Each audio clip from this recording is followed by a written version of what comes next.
ಬಾಗೇಪಲ್ಲಿ ಪಟ್ಟಣದ ವಿಕಾಸ ಪದವಿ ಮತ್ತು ಪದವಿ ಪೂರ್ವ ಕಾಲೇಜಿನಲ್ಲಿ ಗಿಡ ನೆಡುವ ಮೂಲಕ ವಿಶ್ವ ಪರಿಸರ ದಿನಾಚರಣೆ ಆಚರಿಸಲಾಯಿತು.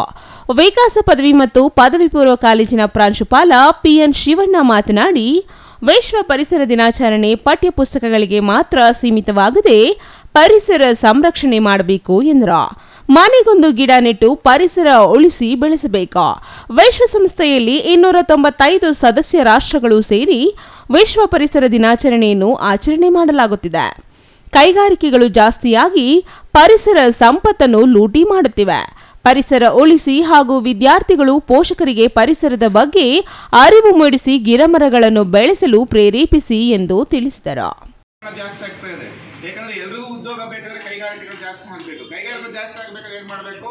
ಇಲ್ಲಿರ್ತಕ್ಕಂತಹ ಪರಿಸರ ಸಂಪತ್ತನ್ನ ಲೂಟಿ ಮಾಡಿತಾ ಇದ್ದಾರೆ. ಪರಿಸರ ಸಂಪತ್ತನ್ನ ಅದಕ್ಕೆ ಹೇಳ್ತಾರೆ ಅಧಿಕವಾಗಿ ಏನ್ ಮಾಡ್ತಾರಪ್ಪ ಅಂದ್ರೆ ಸರ್ಕಾರದ ನೀತಿ ನಿಯಮಗಳನ್ನ ಗಾಳಿಗೆ ತೂರಿ ಕೈಗಾರಿಕೆಗಳನ್ನ ಸ್ಥಾಪನೆ ಮಾಡ್ತಾ ಇದ್ದಾರೆ ಬಂಡವಾಳಶಾಹಿಗಳು. ಈ ಬಂಡವಾಳಶಾಹಿಗಳು ಕೈಗಾರಿಕೆ ಸ್ಥಾಪನೆ ಮಾಡುವಾಗ ಏನ್ ಮಾಡ್ತಾರೆ? ಅರಣ್ಯ ಸಂಪತ್ತನ್ನ ಲೂಟಿ ಮಾಡ್ತಾರೆ. ಈ ಲೂಟಿ ಮಾಡೋದ್ರಿಂದ ಏನಾಗ್ತದಪ್ಪ ಅಂತ ಹೇಳಿದ್ರೆ ಪರಿಸರ ಅಂತಕ್ಕಂಥದ್ದು ನಶಿಸಿ ಹೋಗ್ತದೆ. ಸ್ಕೌಟ್ಸ್ ಅಂಡ್ ಗೈಡ್ಸ್ ಶಿಬಿರದ ಅಧ್ಯಕ್ಷ ಬೈಪರೆಡ್ಡಿ ಮಾತನಾಡಿ, ಕಾಡು ಉಳಿಸಿ ನಾಡು ಬೆಳೆಸಿ, ಎಲ್ಲ ಜೀವರಾಶಿಗಳು ಇದ್ದರೆ ಮಾತ್ರ ಪರಿಸರ ಉಳಿಯಲು ಸಾಧ್ಯ. ಕಾಡಲ್ಲಿ ಮರ ಕಡಿದರೆ ಸರ್ಕಾರ ಕೇಸ್ ಹಾಕುತ್ತದೆ. ಹಾಗಾಗಿ ಗಿಡ ನೆಟ್ಟು ಬೆಳೆಸಿ, ಮರ ಕಡಿಯಬೇಡಿ ಎಂದು ಸಾರ್ವಜನಿಕರಿಗೆ ಅರಿವು ಮೂಡಿಸಿ ಎಂದು ಮಕ್ಕಳಿಗೆ ತಿಳಿಸಿದರು. ಅಕಸ್ಮಾತ್ ನೀವೇನಾದ್ರೂ ಫಾರೆಸ್ಟ್ ಅನ್ನು ಕಡಿದ್ರೆ ಆರಾಮಾಗಿ ನಿಮ್ಮ ಮೇಲೆ ಕೇಸ್ ಬುಕ್ ಮಾಡಬಹುದು.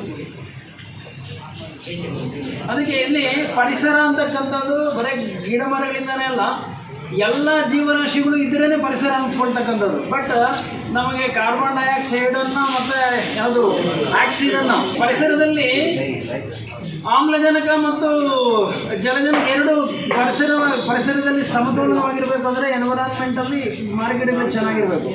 ಈ ಅರಳಿ ಮರ ನೋಡಿದಿರಲ್ಲ ನೀವು, ಅರಳಿ ಮರ ಪೀಪಲ್ ಟ್ರೀ ಅಂತ ಕರಿತೀವಿ. ಒಂದು ದಿನಕ್ಕೆ 3500ರಿಂದ 800ವರೆಗೂ ಆಗ್ತಕ್ಕಂಥ ಜನರಿಗೆ ಆಗ್ತಕ್ಕಂಥ ಆಕ್ಸಿಜನ್ ಅನ್ನು ಕೊಡ್ತವೆ. ಅದಕ್ಕೆ ಹಿಂದಿನ ಕಾಲದವರು ಎಲ್ಲ ಅಶ್ವತ್ಥಕಟ್ಟೆ ಮೇಲೆ ಅರಳಿ ಮತ್ತು ಬೇವಿನ ಮರ ಇಕ್ಕಿರ್ತಕ್ಕ ಕಾರಣನೇ ಅದು. ಯಾಕಂದರೆ ಪೂಜೆ ಮಾಡಿದ್ರೆ ಅಟ್ಲೀಸ್ಟ್ ಕಡಿಯಲ್ಲ ಅಂತ. ವಿಕಾಸ ಪದವಿ ಮತ್ತು ಪದವಿ ಪೂರ್ವ ಕಾಲೇಜಿನಲ್ಲಿ ವಿಶೇಷವಾಗಿ ವಿದ್ಯಾರ್ಥಿಗಳು ಸೇರಿ ಗಿಡ ನೆಡುವುದರ ಮೂಲಕ ವಿಶ್ವ ಪರಿಸರ ದಿನಾಚರಣೆ ಆಚರಿಸಲಾಯಿತು. ಇನ್ನು ಈ ಸಂದರ್ಭದಲ್ಲಿ ಎನ್ಎಸ್ಎಸ್ ಶಿಬಿರದ ಅಧ್ಯಕ್ಷ ಟಿಎನ್ ರವಿ, ಅನಿತಾ, ಮುನಿರಾಜು, ಹರೀಶ್, ಡಿ ಅರ್ಚನಾ, ಶಿವರಾಜ್ ಕುಮಾರ್, ಶಿವಕುಮಾರ್, ಸಂಜಯ್, ಶ್ರೀನಿವಾಸ್, ಮೈನುದ್ದೀನ್, ಆಫ್ರೀನ್ ಮತ್ತಿತರರು ಹಾಜರಿದ್ದರು. Ganesh R, CTV news, Bagepalli.